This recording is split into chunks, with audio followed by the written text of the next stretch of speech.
We're back with Congresswoman and all-around, I think, super agent Michele Bachmann is here. Get this, she's a mother of 28 children. 28, 23 of those foster, 5 biological.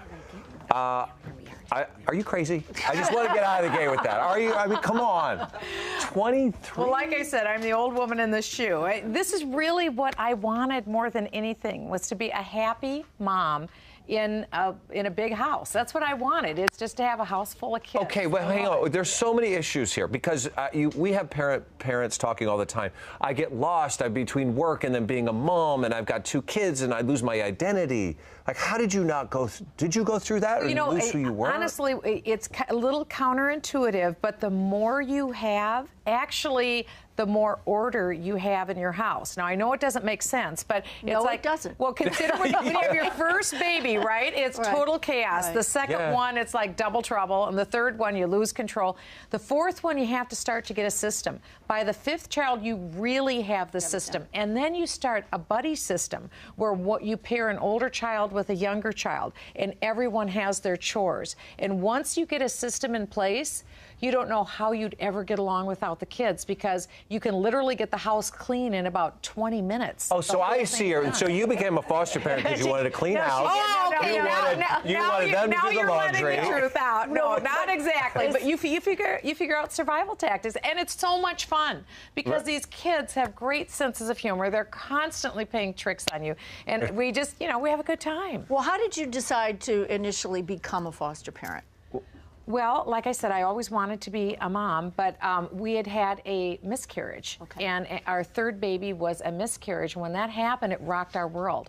And my husband and I both decided at that point that we would receive however many children we had, however many children God gave us.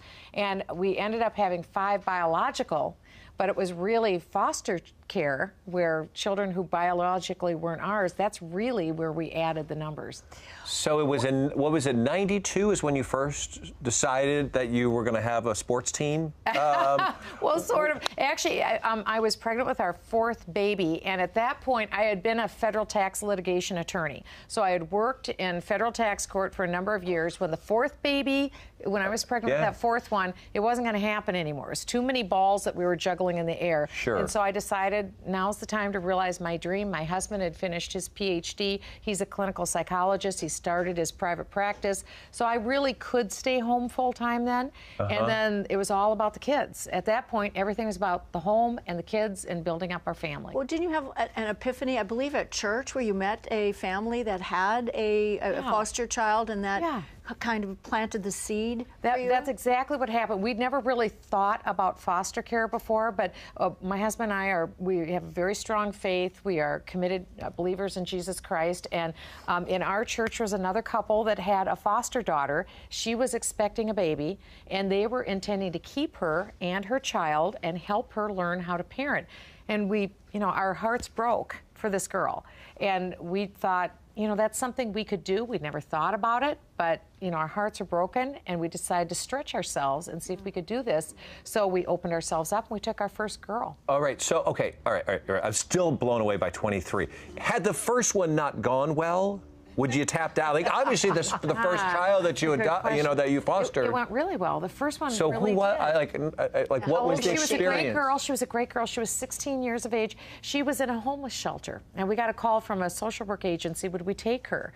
And so we were fear and trembling. We went to pick her up. We were probably as scared as she was, and she was in the shelter. She had mismatched clothing on and a rumpled jacket, and we brought her home, and she had a suitcase this big. It's the weekend size, like going to grandma's, like a 3-year-old would have. We took her up to the bedroom. I opened up the little suitcase. She literally had one garment, and the shoes she was wearing were size 9. The only problem was she was a size 6. She had nothing. And this little girl had to go to school the next day in an affluent suburban high school.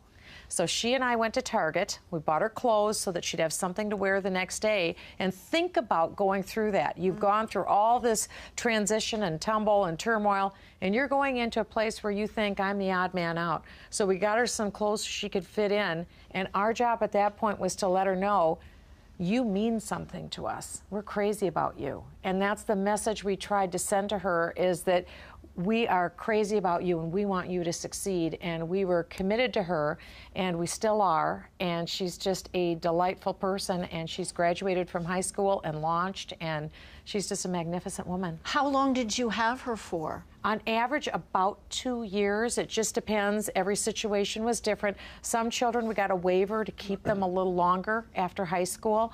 And the goal was to make sure every one of these kids graduated from high school, because unfortunately, foster kids have a low high school graduation rate.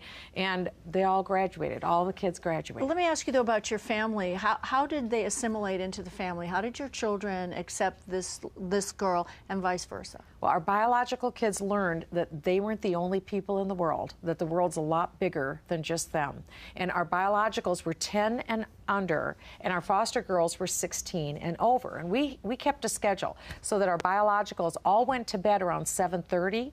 And so when our biologicals went to bed, then we gave undivided time to the foster kids. And I don't want anybody to get the wrong idea. We didn't have 23 foster kids all at one time. We had 4 foster girls at a time and 5 biologicals. So the census in the house was 9 kids. When I grew up, there's a lot of families that had 9 kids. There's 7 kids. I'm exhausted with 2. Okay. You know? Usually you have 9 months to prepare. You know, in our case, it's a phone call and we have them the next day. Of those, because we talked about the first one that you had, there was a succession of it. They're not all coming to you, you know, without their sort of baggage and the issues that they have to deal with. Well, we weren't a perfect family either. And families just had a challenge. It was some kind of challenge in the family. And for whatever reason, this child wasn't going to go home again before high school. So we brought them in, and our job was just to provide, this is a model. We're not perfect, but this is a model of what a mom and dad look like, who love each other. Here's a schedule. The dad goes to work, the dad comes home.